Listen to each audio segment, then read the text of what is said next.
인권, 평화, 미래를 위한 역사행동 민족문제연구소가 만드는 역사 전문 팟캐스트 내일을 여는 역사 시즌3에 오신 여러분을 환영합니다. 반갑습니다. 네, 반갑습니다. 자, 오늘도 역시 조한성 연구원 나왔습니다. 네, 조작가 조한성입니다. 권시영 연구원 나왔습니다. 네, 안녕하세요. 권시영입니다. 반갑습니다. 두 분 모두 별일 없으시고요. 네, 별일 없었습니다. 네, 별일 없습니다. 저는 별일이 있습니다. 어제 뉴스를 보다 제가 진짜 비분간개할 수밖에 없었습니다. 제가 웬만해서는 이렇게 사자성어를 잘 안 쓰는데 아주 열받았을 때만 이런 사자성어를 쓰거든요. 네, 열받은 사람 많죠. 그렇습니다. 그러니까 우리가 지금 오늘 이 방송 녹음을 하는 바로 전날 자유한국당 나경원 원내대표가 반민특위와 관련한 발언을 했잖아요. 우리 해방 후에 반민특위로 인해서 국민이 무척 분열했던 거 모두 기억하실 겁니다. 또다시 이 대한민국에서 이러한 전쟁이 일어나지 않도록 잘 해주실 것을 말씀드립니다. 자, 이 발언에 대해서 일단은 어떤 생각을 갖고 계신지 권시영 연구원부터 좀 얘기를 해주시죠. 반민특위 때문에 국민이 분열했다. 참 이상한 프레임을 또 들이미는데요. 이거는 프레임의 문제가 아니라 그냥 공부를 안 하고 너무 무식하고 그런 거 아닙니까? 무식한 거죠. 아니, 어떻게 그런 발언을 할 수가 있죠? 정확하게 얘기하면 반민특위가 실패했기 때문에 분열한 것이죠. 친일 청산을 제대로 못했기 때문에 그 이후에 70년이 넘는 세월 동안 그 빨갱이 프레임에 갇혀가지고 국론이 분열된 상황이 이어져 왔던 것이죠. 그리고 실제로 그때 당시에 그 반민특위를 원했던 거는 대부분의 국민들이 다 원했던 거거든요. 그렇죠. 그런데 이거를 그 일승만 정권이 자기 권력을 유지하기 위해서 경찰을 동원해가지고 친일 경찰들 동원해서 해산시켜버리고 친일 청산을 못하게 만들어버린 거거든요. 나경원 원내대표의 이제 긴 이야기 속에 두 가지 용어가 등장을 해요. 주목해야 될 두 가지 용어. 첫 번째는 과거와의 전쟁. 과거와의 전쟁. 또 하나는 역사공정. 역사공정. 이런 얘기가 나오거든요. 이 국가보훈처가 지금 서훈자 전수조사를 하고 있거든요. 시작을 했거든요. 서훈자 전수조사라는 것을 두고 과거와의 전쟁이라고 표현을 했고요. 그 전수조사라는 게 뭐냐면 가짜 유공자를 이제 가려내겠다는 것이요. 이 가짜 유공자 가려내겠다는 것에는 대놓고 반대를 못할 거예요. 자유한국당도. 근데 대신 짐작을 해보자면 앞으로 국가보훈처에서 사회주의 활동을 한 독립운동가들에 대해서 서훈을 하자고 하면 아마 거기에 대해서 크게 반발을 할 것이죠. 그 지점에서 이제 역사공정이라는 용어를 들이미는 거거든요. 무슨 얘기냐면 보훈처의 서훈자 전수조사 덧붙여서 사회주의 경력 독립운동가 서훈이라는 문제를 놓고 거기에 대해서 부정적 인상을 심어주기 위해서 중국의 동북공정을 갖다 들이댄 거죠. 거기에 빗대가지고 역사공정이라는 그런 용어를 사용한 것이다. 이렇게 저는 짐작을 하고 있습니다. 이거는 자유한국당이 이제 좌파, 우파 전통적인 자기네 프레임을 여전히 버리지 못하고 그 속에서 자기 지지 세력을 이렇게 규합해 보겠다 이런 발상이라고 저는 이제 생각을 해봅니다. 그러니까 전수조사를 통해서 잘못된 유공자를 가려내겠다는 건 지금 독립유공자로 올라 있지만 친일 행적이 나중에 밝혀졌다든가. 그렇죠. 그리고 또 제 기억이 맞다면 여러 해 전에 독립유공자를 참칭하면서 연금을 받은 사기꾼 같은 사람들도 막 있고 그러지 않았습니까? 네, 그렇게 해서 취소된 분들이 몇 명 있죠. 그러니까 그걸 좀 공정하게 해서 이번에 전수조사를 하겠다. 그렇죠. 이거는 자유한국당도 대놓고 반대할 수 없다. 그렇죠. 대신 이제 주목해야 될 게 이제 아까 두 번째로 얘기했던 사회주의 계열 독립운동가에 대한 서운에 좌파 우파의 프레임을 씌워서 자신들의 정치적 이득을 취하겠다는 이런 의도가 숨어 있는 거다. 이런 얘기 아닙니까? 그런 것이죠. 좌파 이념 입버섯이 자유민주주의 대한민국 정통성을 갉아먹고 있습니다. 피우진 보훈처장이 드디어 이 정부 본심을 드러냈습니다. 반대한민국 북한 공산주의자 김원봉에 대한 독립유공자 서훈 수여 가능성을 언급했습니다. 김원봉이 누구인지 잘 아실 겁니다. 뼛속까지 북한 공산주의자입니다. 근데 사실 우리가 이렇게 독립운동의 어떤 역사를 보면 저의 짧은 지식에서도 그 사회주의 계열 독립운동가들이 훨씬 더 좀 더 치열하게 싸워온 건 사실 아닙니까? 거기에 이제 민족주의냐 사회주의냐 이거를 누가 더 잘했냐 이거를 평등하다기보다는 그동안은 사회주의 자체 운동했던 사람들을 독립운동에서 마치 배제해 왔거든요. 그래서 이제 그거를 계속 사회주의를 활동한 사람들을 서운하자고 하는 거고요. 제가 하고 싶은 얘기가 그 얘기입니다. 그러니까 그 당시에는 지금의 잣대로 좌우에 이런 걸 들이댈 이유가 없다는 거죠. 조국을 빼앗긴 상황이기 때문에 조국의 광복과 해방을 위해서 싸웠던 사람들이라면 그들이 갖고 있던 어떤 이념의 지향 이거를 넘어서서 그것 자체로서의 공정만 갖고 독립운동을 평가해야 된다는 거죠. 그렇죠. 그런데 말이죠. 나경원 원내대표가 이제 어제 했던 그 발언, 권시영 연구원.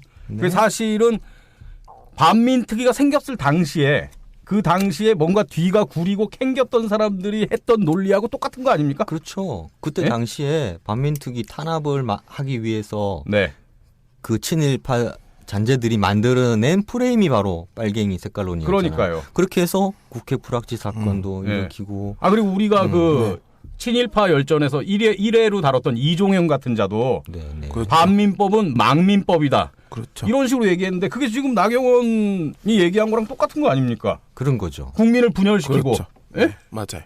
하여간 저는 대한민국의 제1야당의 원내대표가 이런 식의 발언을 한다는 것 자체가 어떻게 보면은 그들의 역사관을 그대로 보여주면서 그들의 역사관을 국민들에게 주입시키기 위한 이게 결국은 5.18의 지만원 같은 사람과 맥을 같이 하는 그렇죠. 반민특위 5.18 광주 민주화 운동 이것까지도 연관되는 말도 안 되는 얘기를 계속하고 있는 거 아닙니까? 이게 일맥상통하는 거다. 맞아요. 똑같은 목적을 가지고. 그렇습니다. 그러기 위해서라도 그게 국민들에게 먹혀 들어가지 않게 하기 위해서라도 우리가 진짜 올바른 역사인식을 가질 수 있는 이런 팟캐스트를 참 열심히 해야겠다 이런 생각을 또 하게 됩니다. 네, 맞습니다. 자 그러면 비분간개하는 마음을 좀 누르고 자 오늘의 친일파 누굽니까? 네, 오늘의 친일파 오늘 소환할 친일파는 최린입니다. 최린. 네. 일단은 뭐 많은 분들이 민족 대표 33인 가운데 한 명으로 알고 있고, 그렇죠. 꽤나 유명한 그런 사람이죠. 변절의 아이콘으로도 유명하죠. 변절의 아이콘. 자, 왜 오늘 최린을 소환했습니까? 뭐 금방 말씀하셨다시피 3.1 운동 독립선언을 이끌어내는데 실질적인 책임자였고 그런 주도적인 위치에 있었던 그런 인물이었습니다. 그리고 동학에서 천도교로 이어지는 당시 민족 종교의 지도자였죠. 이런 사람이 어떤 과정을 거쳐서 변절이라는 선택에 이르게 되었을까? 이런 얘기를 해보고 싶고 그리고 이런 지식인 지도자의 변절이 어떤 무서운 결과로 이어지는 것이었는지 이런 얘기를 한번 해보고 싶었습니다. 그럼 최린의 프로필을 살펴보겠는데 일단 1878년에 태어나서 1958년에 세상을 떠났고 어디서 태어났습니까? 함경남도 함흥 출신입니다. 좀 잘 사는 집에서 태어났나요? 아버지가 중추원 의관을 지냈다고 하니까 명망 있는 양반 가문이었던 것 같습니다. 그 당시 1878년이면은 이제 구한 말인데, 관료 집안에서 태어난 거네요. 네, 그렇죠. 자, 그래서 이제 뭐 유복한 환경에 태어나서 일찍부터 일본 유학에 올랐고요. 황실 특파 유학생이었어요. 네, 황실 특파 유학생. 국비장학생. 네, 그렇죠. 황실 고종이 보냈어요. 그러니까요. 지금으로 치면 국비장학생이잖아요. 그렇죠. 장학금 받아본 적 있습니까? 같은 장학금 중에서도 왕의 돈을 받아서 간 거니까. 아니 우리 조 작가 장학금 받아본 적 있냐고요? 없어요. 오로지 부모님 돈으로 학위를 땄군요. 그렇죠. 우리 권시용 연구원은 뭐 장학금 받아본 적 있습니까? 전 장학금 많이 받았습니다. 그래서 지금 약간 비웃는 듯이. 몰아가지 마세요. 알겠습니다. 고종의 돈으로 이제 일본 유학에 올랐고. 그래서 도쿄 부립 제일중학교를 나오고요. 그다음에 메이지대학 법학과를 나왔습니다. 엘리트네요. 엘리트죠. 지식인이고. 그리고 1910년 무렵에 천도교에 입교를 했어요. 그리고 3.1운동이 일어날 때까지는 이 사람은 크게 두각을 나타내지는 못했어요. 그냥 뭐 교육자의 길을 걸었네요. 천도교에서 이제 운영하는 학교 보성 전문학교라든가 보성 중학교 이런 데서 뭐 강사 내지는 교장 이런 직함을 맡았던 거죠. 그렇게 뭐 두각을 나타낸 인물은 아니었다고 얘기되고 있습니다. 그러다가 3.1운동을 이제 주도하면서 네. 그 이름을 드날리게 되었죠. 3.1운동에 이제 어떤 역할을 좀 구체적으로 했습니까, 최린이? 3.1운동 당시에 네. 그 외부 천도교 외부의 사람들하고 접촉을 해서 많은 사람들을 독립운동으로 끌어들이는 그런 역할을 했었거든요. 그러니까 천도교의 어떤 대표 창구 같은. 네네. 그래서 처음에는 이제 대한 제국에서 그 관료하던 사람들하고 이제 접촉을 하다가 그 이후에는 그 기독교인들하고 접촉한 접촉 창구가 됐고요. 그 다음에 이제 독립선언서를 최남선한테 맡기고 그런 역할. 한영훈도 만났죠. 네, 한영훈도 만나고 그런 역할들을 했습니다. 그러니까 어떻게 보면은 지금 인적 네트워크를 구축하는 그렇죠. 그런 역할을 최린이 했군요. 네. 그러면은 이제 그 체포가 돼서 네. 뭐 조금 형도 세게 받았겠네요. 3년형을 받았어요. 3년을 다 삽니까? 아니요, 중간에 빠져나오죠. 그 지점이 이제 우리가 이제 좀 주목해야 될. 그래요? 네. 자, 그러면 3년형을 받고 복역을 하던 중에 1921년 12월 21일에 가석방이 됩니다. 이 지점을 이제 주목해야 된다 그랬는데. 네네네. 네. 일단은 최린이 이제 딱 나오면서 좀 느낌이 있었을 것 같아요. 네. 이 신문을 보면 네. 최린이 가출옥을 하면서 자기 감상을 한 줄 남겼어요. 먼저 내 몸을 얼마간 조리한 후가 아니면 아무 일도 할 수 없으며 내 마음은 오직 조선인을 위하여 가장 건실히 일할 마음을 가지고 있다. 이 가출옥 감상만 보면은 그래도 계속 좀 민족의 독립을 위해서 일하겠다 이런 뉘앙스가 강한 거 아닙니까? 그렇죠. 네. 물론 이제 감옥에서 지금 고생을 많이 했기 때문에 좀 심신의 그런 휴식을 좀 취하고, 그리고 여전히 나는 조선인의 독립, 조선인을 위해서 열심히 일할 마음을 가지고 있다, 이런 평을 남긴 거죠. 근데 이 가석방을 왜 주목해야 되는 거죠? 거기에는 이제 일제 조선 총독부의 의도가 이제 여기 담겨 있는 것이죠. 3.1운동을 거치면서 조선 총독부 일제가 이른바 무단 통치에서 문화 통치로 통치 방침을 이제 전환을 하잖아요. 그렇죠. 네, 그런 교과서에서 배웠습니다. 네. 통치 방침의 전환과 맞물려 가지고 이제는 무력으로 억누르는 통치가 아니고 조선인들 속에서 협력자를 구해 가지고 원활한 조선 통치를 이제 해나가겠다, 이런 의도에서 그 원활한 통치를 위한 협력자를 확보하자. 네. 이런 차원에서 3.1운동의 지도자들을 가석방을 시켜서 그들을 회유하고, 그들을 회유하는 과정에서 이제 민족운동 진영의 분열을 또 이제 꾀하는 그런 과정으로 나아가는 거죠. 그럼 그 가석방엔 이런 의도가 숨겨져 있는 거다. 네.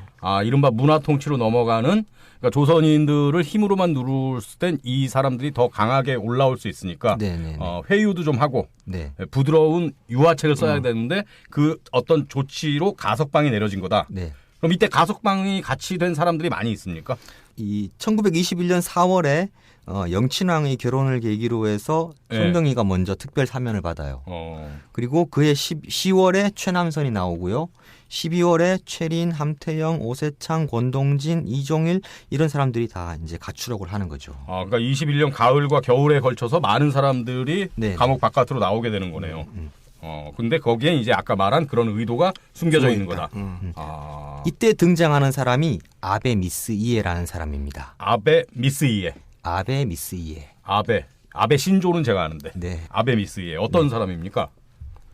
아베 미스 이에는 그 3.1운동을 거치면서 총독이 바뀌거든요. 조선 총독이 바뀌거든요. 네. 새로 부임한 사이또 총독의 비공식 정치 자문 역할을 한 사람이에요. 비선 자문인가요, 그러면? 네, 그렇죠. 이 사람은 최순실이네요. 그 정도의 영향력은 아니고요. 영향력을 떠나서 비선 자문이면 뭐 연설문도 물어보고 뭐 이러니까. 그렇죠. 1910년대에 경성일보 사장을 했던 사람이에요. 아베 미스이에가요? 네네네. 그러니까 조선을 잘 알고 조선인들하고도 두루 친한 사람이에요. 그러니까 이런 사람이 새로 부임한 사이토 총독에게는 통치를 위해서 조선인들이 뭔 생각을 하는지 그 내막을 잘 아는 사람이 필요했던 것이죠. 그래서 이제 비공식 정치 고문. 네, 그래서 별명이 네.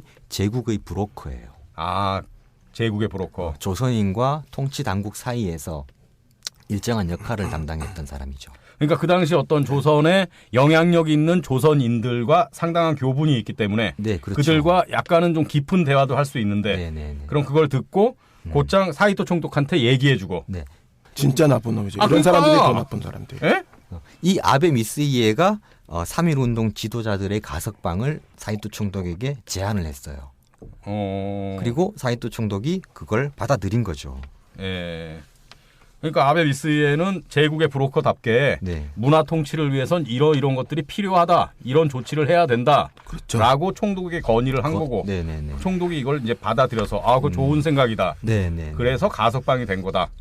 이렇게 볼 수 있다는 얘기죠. 네. 그럼 이 당시에 이른바 그 민족 지도자들은 뭐 최남선이나 최린이나 이런 사람들은 이 아베 미스이에가 제국의 브로커라는 걸 간파하지 못했을까요? 알았죠. 동아일보를 운영하는 사람들, 조선일보를 운영하는 사람들, 조선인 지도자들, 네. 지식인들도 아베가 지금 어떤 위치에 있고 그가 사이토 총독과 조선 총독부 당국에 영향력을 미칠 수 있다는 걸 알았어요. 그래서 이 사람들도 아베를 통해서 자신들이 필요한 것들을 요구를 하는 그런 이제 총독부에. 네네 그런 상황이었죠. 그래서 브로크라는 별명이 붙은 거예요. 예. 양쪽에 다 그렇죠. 왔다 갔다 하면서. 조선인들도 이 사람을 통해서 자기들이 원하는 바를 통로로 사용했던 것이죠. 그럼 뭐 변절하기 전까지는 아주 깊은 얘기까지는 안 해줬겠네요. 뭐 그럴 수 있죠. 그러니까 총독부에 이 아베한테 얘기하면 총독한테 들어간다는 걸 알고 있으니까 뭐 민족 지도자 입장에서도 아베를 이용할 만한 가치가 있는 사람으로 생각했을 테니까. 네네. 예. 그러니까 이제 어떻게 보면은 약간은 이중첩자 같은 네, 그런 느낌. 그런 거죠. 예. 근데 최린이나 최남선이나 이제 아베와 어느 정도 가깝게 좀 지냈다는 말 아니겠습니까? 가깝게 그쵸? 지냈어요. 그러니까 최남선이나 최린이나 네. 아베와 일정 정도 가깝게 지냈는데, 네. 그러니까 맨 처음에는 아베도 우리가 독립운동을 위해서 이용할 수 있을 만한 사람이라고 여겼지만 점점 가까워지면서 오히려 그게 나중에 변절하는데 조금씩 이게 젖어든다. 이런 그렇죠. 의미로. 네, 맞아요. 그렇죠. 그래서 변절의 어떤 또 계기가 되지 않았을까? 이 아베와의 친분이. 중요하죠. 네, 이런 생각이 듭니다. 네, 맞아요. 네. 그렇습니까? 네. 그러니까 친일에는 항상 그 맞은편에 상대편 파트너가 있습니다. 그럴 수밖에 없는 거죠. 그러니까 이 사람이 아무런 줄도 없이 친일을 하지는 않거든요. 그렇죠. 네, 친일을 하려면 일본 정부, 일본 조선 총독부하고 연결되는 네. 뭔가 인맥이 분명히 있기 때문에 친일로 가는 거거든요. 네. 거기에 이제 이 사람이 그런 역할을 했다는 거죠. 네. 자, 그럼 하여간 이제 3.1운동 후에 가석방에 대해서 나왔습니다. 네. 아까 옥고를 치르고 나온 때 그 최린의 감상을 보니까 그때는 뭐 어떤 전혀 변절의 기미 이런 건 없었잖아요. 네, 없었죠. 그러면 그 다음에 이제 최린은 어떤 활동을 하게 되나요? 3.1운동 이후에 네. 이제 나온 다음에. 네, 그 다음에 이제 최린을 이야기할 때 이제 가장 주목해서 얘기하고 싶은 부분이 바로 자치운동이에요. 자치운동. 네, 감옥에서 나와서 1930년대 중반에 변절의 길로 가기까지 그 중간 과정에서 심혈을 쏟았던 이제 활동이 이른바 자치운동이었던 것이죠. 네. 자, 그럼 이제 자치운동의 길로 이제 들어섰다고 말씀을 해주셨는데, 네네. 네, 뭐 어떤 식으로 밟아가는 건가요? 네, 처음 이제 최린이 구상했던 것이 조선의회 설치였어요. 조선의회 설치. 네, 일본 제국의 그 영역을 벗어날 생각은 없다. 네. 그런데 일본 본국과는 달리 식민지 조선이라는 땅에서는 조선인들에 의한 정치가 이루어질 수 있도록 허용해달라. 이것이 자치운동의 핵심이에요. 그러니까 이제 최린이 1925년에서 26년 사이 어느 시점에 사이토 총독에게 보낸 편지가 있네요. 네, 그걸 제가 한번 읽어보겠습니다. 그러시죠. 나 최린은 조선 독립이 지금은 이루어질 수 없음을 확신하는데 우선 지금은 조선 통치의 대방침으로서 하루라도 빨리 자치기관을 설립해서 조선 문제는 조선인의 여론을 적극 존중해서 조선인으로 하여금 행하게 해야 한다. 이러한 의도에서 조선 의회를 설치하는 일은 조선 통치의 성과를 거두고 조선 민심의 안정을 꾀하는 데에도 가장 기묘한 문제임에 틀림없을 것이다. 그렇죠. 이게 약간 아리송하네요, 지금 읽어봤는데. 네네. 그러니까 독립이라는 그 최종 목표는 버리지 않은 거예요. 아 그렇습니까? 네. 조선 독립이 지금은 이루어질 수 없음을 확신하지만 나중엔 해야 된다 이런 생각을 그렇죠. 갖고 있는 거 아닌가? 그렇죠. 그러니까 3.1 운동을 거치면서 네. 그것이 실패하는 경험을 했잖아요. 네. 아 이렇게 한순간에 할 수는 없다. 그러니까 단계를 거치자. 그 단계라는 것으로서 이제 구상을 한 것이 조선 의회를 통한 자치, 조선인 자치인 것이죠.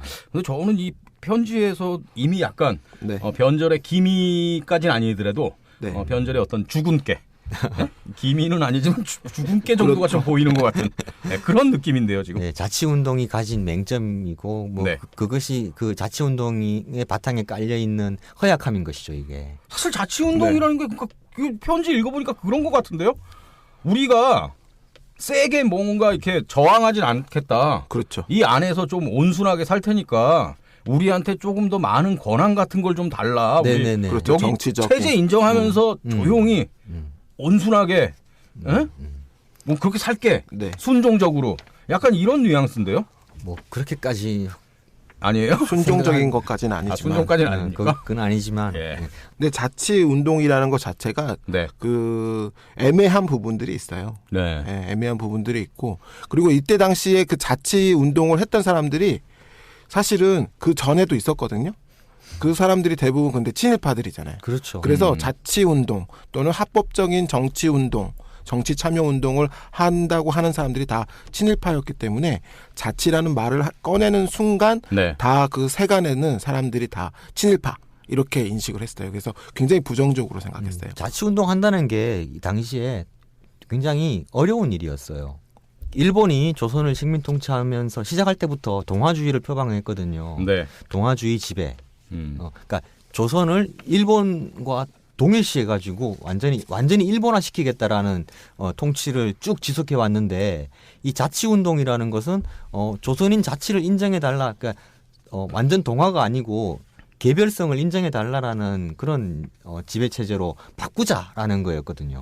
그러니까 조선 총독부나 일본 정부의 입장에서는 그것을 쉽게 그동안 해온 통치 방침이 있는데 네. 니들이 그렇게 요구한다고 해서 우리가 바꿔줄 수 있느냐? 그건 아닌 거죠. 그리고 독립운동 세력도 아주 탐탁치 않게 봤을 것 같은데요. 당연하죠. 그러니까요. 네. 그래서 자치운동이라는 게 많은 난관에 부닥치고 갈등도 많이 일어나고 갈등의 이제 원천이 되기도 하고 그랬던 것이죠. 네. 그러니까 자치운동이라는 게 결국엔 자치를 좀 많이 권한을 달라고 하는 그렇게 이제 뭐 좀 읍소까지 하는 그건 총독부한테도 별로 그렇게 탐탁치 않게 여기고 그리고 그렇죠. 독립운동 세력으로서는 쟤네 너무 저렇게 좀 타협적으로 나오는 거 아니냐. 네, 그렇죠. 아, 우리가 싸워야 할 대상이고 적인데 예?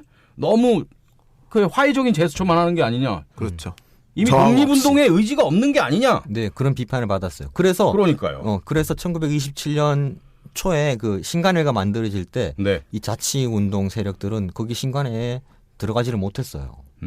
신간회 자체가 만들어지는 계기가 네. 이 최린의 자치운동 세력들을 배제하기 위해서 민족운동에서 배제하기 위해서 신간회의 좌파와 우파 세력들이 뭉쳐가지고 만든 단체가 신간회예요. 아 그래서 네. 신간회엔 아예 들어가는 걸 거부당한 거죠. 그러니까. 네네네. 예. 그럼 이때부터 이미 저는 뭐 그러니까 우리 권시영 연구원은 이때는 그래도 독립의 뜻은 분명히 갖고 있었다라고 얘기를 하지만 네. 저는 개인적으로는 이때부터 이미 약간 계량주의 노선을 걸으면서 그렇죠. 친일의 기미와 주근깨가 조금씩 보이고 있다. 그렇습니다. 저는 그렇게 판단을 하고 싶습니다. 네. 저도 그렇게 보여요, 사실은. 아. 네. 이 최린의 자치운동이라는 것 자체가 네.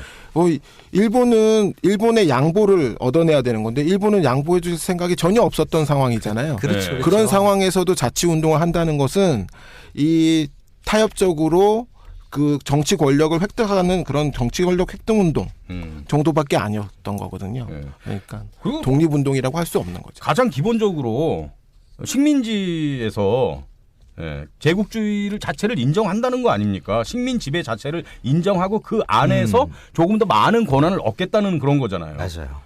이건 처음부터 그 구상 자체가 좀 잘못된 거다. 발상 자체가 좀 잘못된 거다라고 저는 생각을 합니다. 네. 그래서 저는 네. 최린은 권력을 빼놓고는 생각하면 안 된다라는 아, 생각이 좀 들어요.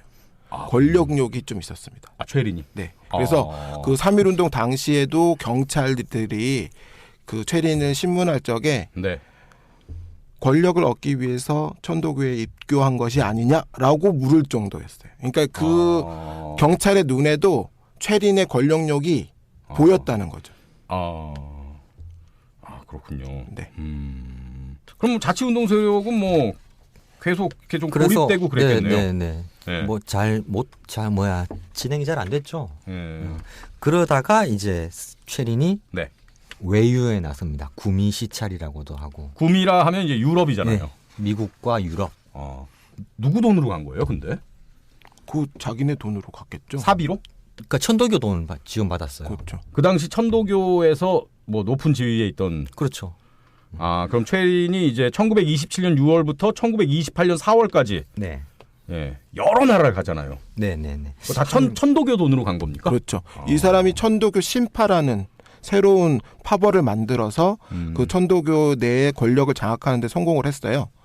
그 감옥에서 나온 이 직후에. 네. 그래서 이제 그 천도교 내에서의 그런 자금이 이 사람한테 훨씬 많이 모일 수 있는 거죠. 쓸 수 있는 돈이 많았던 거죠. 이승만이 좀 오버랩 되는데요. 어디 조직에 들어가서 네. 거기를 장악해서 네. 재정권도 장악해서 네. 그 돈으로 여행도 가고. 슈킹. 그렇죠. 전문용어로 슈킹 해가지고. 근데 뭐 이게 물론 슈킹은 아니죠. 아니죠. 공식적으로 지원받아서 간 건데. 지원받아서 간 거죠. 권력력 강한 것도 비슷하고. 네. 네? 맞아요. 약간 그런 공통점이 있다는. 네. 그 자치운동이 잘 안 됐잖아요. 네. 그래서 나름의 어떤 뭐 돌파구를 좀 마련해 볼까, 새로운 구상을 한번 해볼까. 그리고 세계 문물을 시찰하고 다른 나라들은 어떻게 지금 정치가 이루어지고 있는지 이런 걸 둘러보면서 자기가 걸어가야 될 길, 지금 자치 운동을 하고 있잖아요. 그 자치 운동에 뭔가 돌파구를 한번 찾아보겠다. 이런 구상이었던 것 같아요. 근데 그 최린이 지금 이제 구미 그 외유를 떠나는 그 목적 여기를 두고 두 가지 이제 생각이 있습니다. 이제 해석이 있는 거예요. 네. 첫 번째 해석은 총독부의 지시에 의한 것이다. 최린의 그 유럽 방문이 예, 유럽 방문이 총독부의 지시에 의한 것이라는 그런 어떤 해석이 있어요. 네, 해석이 있어요. 아까 말했던 아베 미스이의 의도가 거기에 반영이 된 것이다. 제국의 브로커. 네. 그래서 어떤 의도냐면 총독부가 가진 의도는 이렇게 외국을 돌아다니면서 네. 바깥에서 활동하고 있는 독립운동가들, 이제 이승만이라든가 안창호라든가 이런 사람들을 만나고 그 만남을 통해서 그들을 움직이고 그 영향력으로 국내의 민족주의 우파들도 한번 움직여보자. 그런 역할을 최린에게 맡긴 것이다라고 이제 해석을 하는 것이죠. 네. 그게 이제 하나의 해석이고 다른 하나는 또 하나의 해석은 아까 이제 제가 말씀드렸다시피 최린이 새로운 전국 구상은 좀 틀린 말이고 네. 그 자치운동의 돌파구를 마련하기 위한 구상을 하러 나갔는데 사실 그 조선인이 이때 그 식민 통치를 받고 있는 입장에서 외국 나가고 하는 게 되게 어려웠거든요. 그 총독부의 허가, 일본 정부의 그 이제 출국 허가를 받기 위해서 이제 협조적인 그런 이제 입장을 좀 피력했을 것이다. 이렇게 해석하는 이제.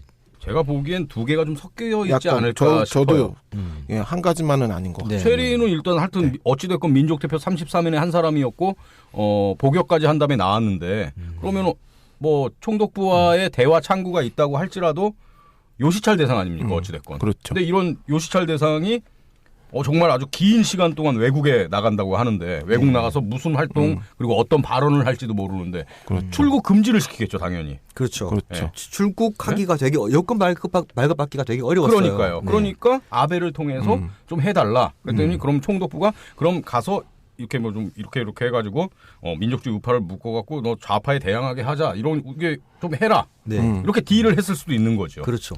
그래서 나갔네요. 그런 핑계를 댔겠죠. 네. 실제로 만난 거죠. 만났죠.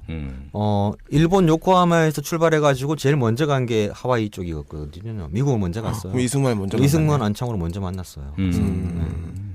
그러면 맞네요. 네. 그래서 거의 1년 가까이 이제 세계 21개 나라를 이렇게 여행을 했습니까? 네. 야, 이건 요새도 힘든 일인데. 그렇죠. 예. 돈이 많이 들었죠. 천도교 돈으로. 그렇죠. 네. 이때 프랑스 파리에서 나혜석하고 스캔들이 있었던 거 아닙니까? 그렇죠. 섹스 스캔들. 아, 요새 말로 하면은. 네. 이게 정말 그 당시 식민지 조선도 떠들썩하게 했던 그런 스캔들이잖아요. 네, 맞아요. 예. 아, 떠들썩했던 것 같아요. 그렇죠. 근데 실제로 총독부가 그 뭐 보도 통제를 했는지 언론에는 딱 한 차례밖에 안 남았거든요. 아, 그렇습니까? 네. 보도 통제를 했다면서요. 그렇죠. 네. 그 신문에 한 번 실리고 그 뒤로는 사라졌어요, 완전히.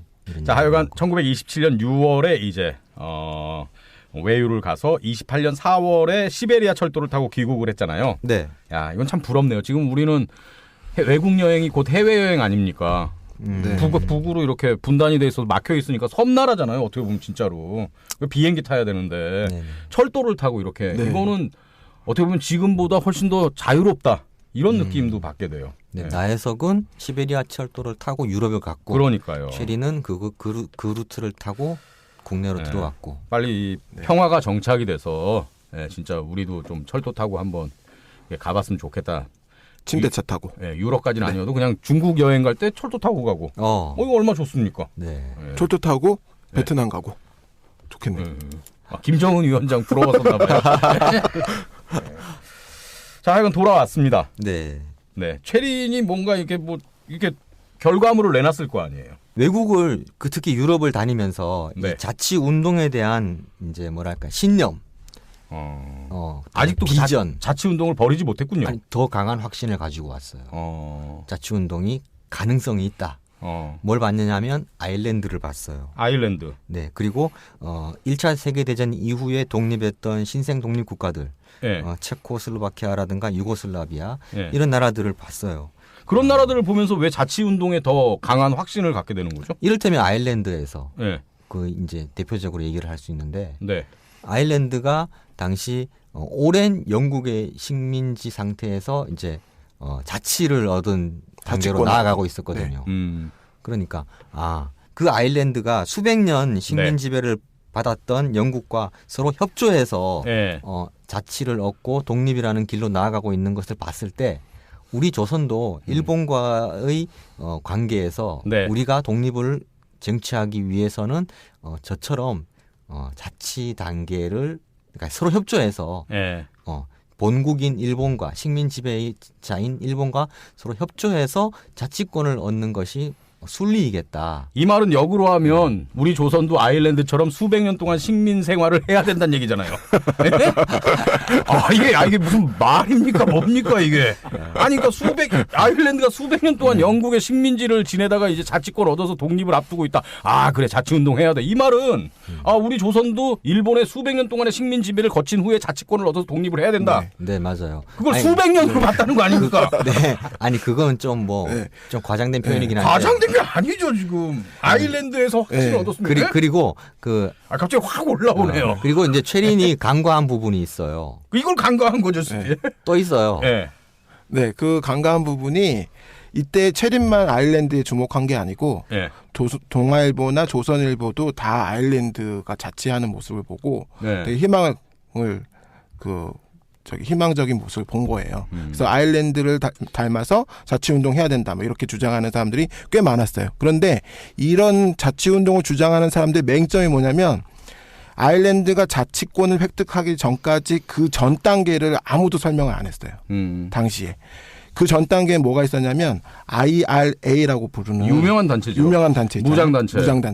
아일랜드의 독립군이 3년 동안 거의 내전을 치르다시피 하면서 엄청나게 싸웠던 거거든요. 그 싸움의 결과로 영국이 양보를 할 수밖에 없었던 상황이었고 그래서 그 결과로 양보한 것이 자치권을 일부 인정해 준 그런 단계였거든요. 그런데 이 앞에 부분을 싹 설명하지 않고 뒤에 그 자치권을 획득한 것만 가지고 얘기하면서 자치운동이 우리의 나갈 바다 이런 식으로 주장을 했던 거예요. 그러니까 이게 굉장히 맹점이 있는 거죠. 네. 그러니까요. 제국주의는 수백 년 동안이나 식민 지배를 해도 결코 그냥 자치권을 주지 않고 그렇게 3년 동안 피 터지게 싸워야 자치권을 주는데 최리는 그 부분도 간과한 거 아닙니까? 그렇죠. 네, 맞아요. 네. 그리고 이제 그리고 이제 그동안 물 밑에서 이제 운동만 하다가 예. 이제 외국에서 돌아와 가지고 공식적으로 이제 자치 운동을 설파를 하기 시작하는 거예요. 그게 언제냐면 1930년 4월이에요. 네. 공식적인 천도교 행사에서 민족 독립보다 잠시 민족 자치로 방향을 바꿔야 한다. 이렇게 이제 호소를 한 것이죠. 이때 욕 많이 먹었을 것 같은데요. 엄청 네? 싸움이 벌어져요. 유혈 난투극이 벌어져요. 그 자리에서 현장에서. 아니, 바로는 아니고. 바로는 아니고. 그 이어서 예. 천도교 구파의 맹렬한 반발을 샀고요. 이종림 같은 사람은 최린의 자치 운동에 절대 반대한다. 이렇게 이제 논평을 냈고 이걸 계기로 해서 구파, 신파 청년들 사이에 따로따로 단체가 있었거든요. 예. 이 양 세력 사이에 유혈 난투극이 벌어지기도 했던 것이죠. 그러니까요. 1930년이면 이제 식민지배 받고 한 20년 지난 거 아닙니까? 네. 예. 근데 그때 민족 독립보다 잠시 민족 자치로 방향을 바꾸어야 한다. 이런 어떤 말을 했으면 어마어마한 욕을 먹었을 것 같습니다. 진짜. 예. 자, 그렇다면 뭐 이렇게 욕을 먹으면서 어찌됐건 최리는 자신만의 신념인 이 자치 운동을 계속한 거 아닙니까? 뭐 좀 성과가 있었습니까? 근데 그렇게 이제 공식적으로 네. 발언을 하고 자치 운동을 시작을 했는데 네. 얼마 안 가서 좌절해 버렸죠. 왜 그랬죠? 실패로 끝났어요. 그게 이제 자치 운동이 가진 허약함인데 네. 왜냐하면 총독부 당국, 일본 정부 당국의 선의에 기대했다는 것이죠. 그러니까 총독부라든가 일본 정부에서 안 들어주면 그만이에요. 그렇죠. 결과적으로 안 들어준 그렇죠. 거고. 결과적으로 안 들어준 거예요. 그 사건이 사이토 총독이 그 조선 의회 설치 안을 가지고 일본 정부하고 교섭을 했는데 일본 정부에서 그걸 거부한 거예요. 그 대신에 제한적으로 조선에서 지방자치제도를 실시하겠다. 이런 정도까지 타협을 했던 것이죠. 그 조선 의회 설치라는 것은 완전히 물 건너간 거였어요. 그럼 사이토는 하려고 했었는 건가요? 사이토는 뭐 이건 제 생각인데 나는 조선 의회 설치를 추진할 의향이 있다라고 얘기를 하는데 내심 거기에 대한 절실함이랄까 이런 건 없었던 것 같아요. 그러면 이제 뭐 겉으로 하려고만 하는 그런 느낌. 제스처만 취하는 거였죠. 그래서 1931년에 그 조선에서 지방자치 제도가 이제 시작이 돼요. 네. 도회, 부회, 읍회, 면협의회 이런 것들이 이제 그 정도 선에서 일본 정부하고 이제 타협이 되었던 것이죠. 조선 총독부로서는. 네. 그렇게 되자 최린이 시도했던 중앙 단위에서의 자치, 이른바 조선 의회라는 것은 설 자리를 이제 완전히 잃어버렸던 것이죠. 그러니까 결국 그 자치 운동이라는 건 태생적으로 그 한계가 너무나 명확했다. 네. 결코 제국주의는 식민지에게 그런 어떤 선의로 무언가를 베풀어주고 그러지 않는다. 그렇죠. 예. 저항 없는 그런 타협이라는 건 없는 거니까요. 그것만 여실히 보여줄 뿐이었네요. 네네. 그러면서 이제 그 이후에 최리는 본격적으로 변절의 길을 가게 됩니다. 네, 변절의 길을 가게 이미 되었고 서서히 젖고 있었어요, 제가 보기에. 네, 맞아요. 네. 그리고 그 변절의 그 상징적 사건이 1934년에 중추원 참의에 취임했던 일이었죠. 이때도 어마어마하게 욕을 먹었을 것 같네요. 엄청 욕 먹었대요. 그러니까요. 네. 네. 최린이 상당히 그 당대에 유명한 지금 표현으로 하면 아주 힙한 인물이잖아요. 그렇죠. 그렇죠? 민족 지도자. 조선 총독부에서는 이 최린을 자기네 협력 세력으로 끌어들이기 위해서 굉장히 이제 교섭을 많이 했고 회유를 많이 했던 것이죠. 그리고 거기에 이제 넘어간 거네요, 최린. 네네네. 그때 당시에 윤치호 일기에 최린이 이런 얘기를 했다라는 게 남아 있어요. 조선에 대해서는 자치만이 유일하게 합리적인 정책입니다.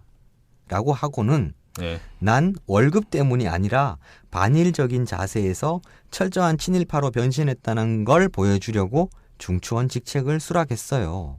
이거 자백하는 거 아닙니까? 네. 그러면서 그래도 난 친일적 입장에서 일본이 조선에서 벌이고 있는 행위들을 비판할 겁니다. 뭔 말입니까 이게? 변명 같죠? 예? 그래서 우리 민족을 위해 최대의 이익을 얻어낼 겁니다. 그래서 1934년 10월 12일 윤치호 일기를 보면 이렇게 써 있군요. 네, 저는 그래서 네. 뭐 다른 데 주목한 건 아니고 반일적인 자세에서 철저한 친일파로 변신했다는 걸 보여주려고 중추원 직책을 수령했다라는 이제 이 얘기에 주목한 건데요. 이거 변절 자백 아닌가요? 네, 변절했다는 걸 확실하게 얘기하는 것이고, 그러니까 그 변절했다는 상징적인 것이 바로 중추원 직책을 수락한 것이고, 중추원 참여라는 직책 자체가 가지는 그 의미, 그걸 이제 여기에서 하나 짚어낼 수 있는 것이고. 당시 그 윤치호 일기를 봤더니 네. 이때 당시에 중추원 참의로 그 조선인 유력자들을 끌어들이기 위해서 엄청 공작을 했더라고요. 그 공작의 중심에 김대우가 있었어요. 맞아요. 김대우가. 한국신민서사요? 네, 김대우가. 우리가 저번에 했던 그 김대우. 네. 그 김대우가 곳곳에 사람들한테 전화를 해가지고 중추원 참의에 들어가자고 설득을 하고 다녔고, 그리고 보니까 그 최린도 윤치호한테 전화해가지고 같이 하자고.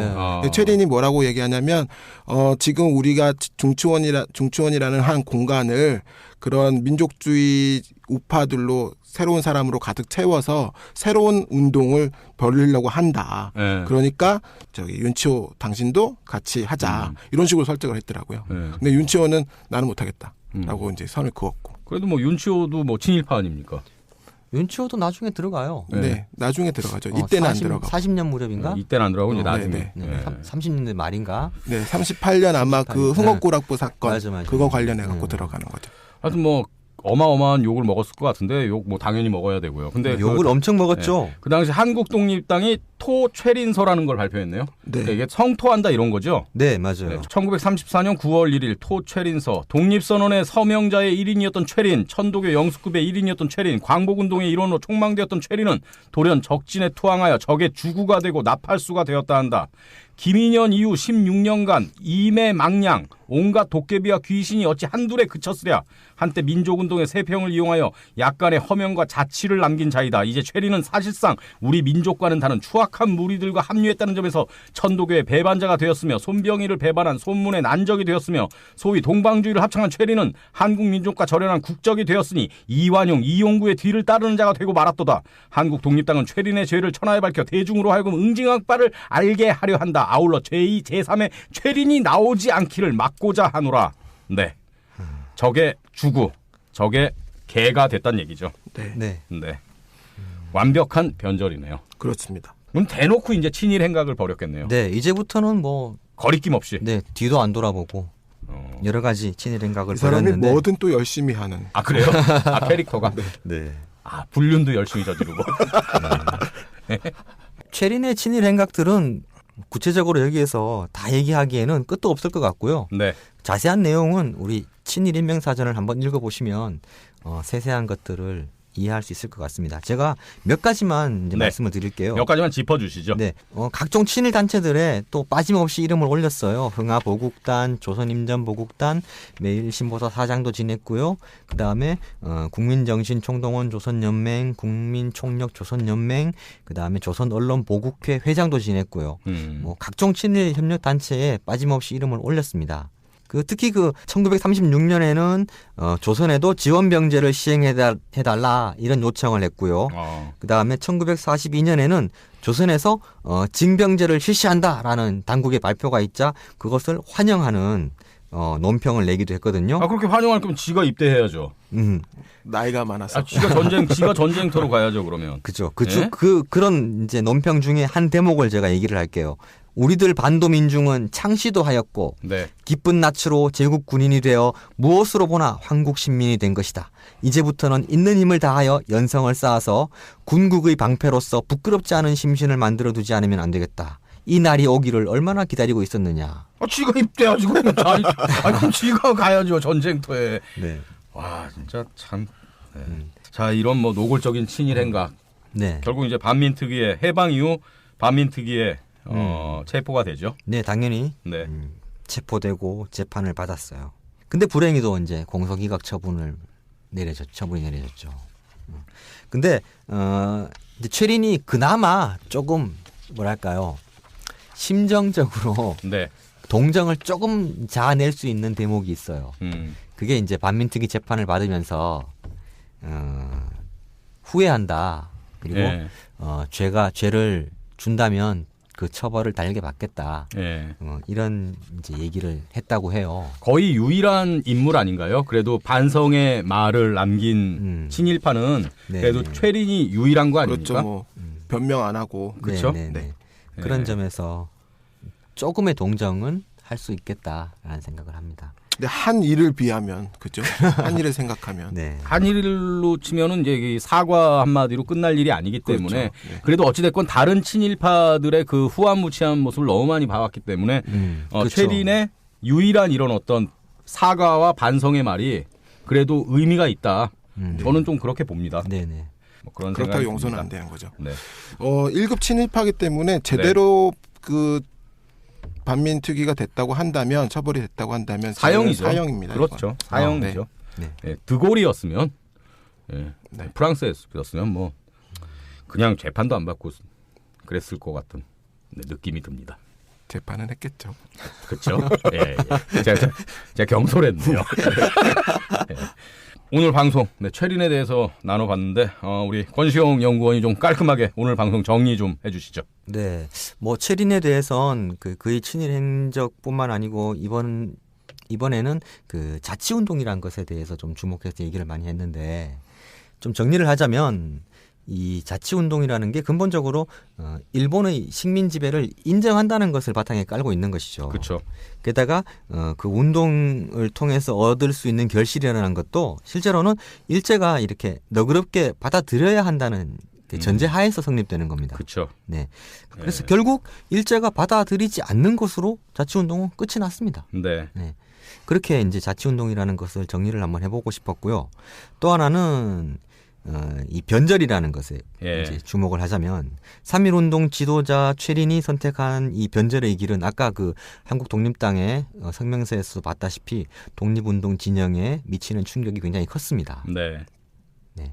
그래서 이제 제가 느끼는 제 생각을 얘기하자면 차라리 아무것도 하지 않았더라면 더 좋았을 것을 네, 그런 생각을 해봤습니다. 차라리 가만히 있었다면 네. 그냥 민족 대표 33인의 한 사람으로서 좀 네. 남아 있고 그렇게 많은 욕을 먹진 않았을 텐데 범죄 행위를 너무 많이 저질렀네요. 식민지 시대에. 근데 차라리 아무것도 하지 않았더라면 좋았을 것을 오늘 방송 시작했던 나경원 원내대표에게 하고 싶은 얘기입니다. 차라리 가만히 있으면 더 좋았을 거예요. 네. 자, 오늘 내일을 여는 역사 시즌3 최린에 대해서 이야기 나눴습니다. 다음 시간도 또 기대해 주시고요. 여러분 함께 해주셔서 고맙습니다. 고맙습니다.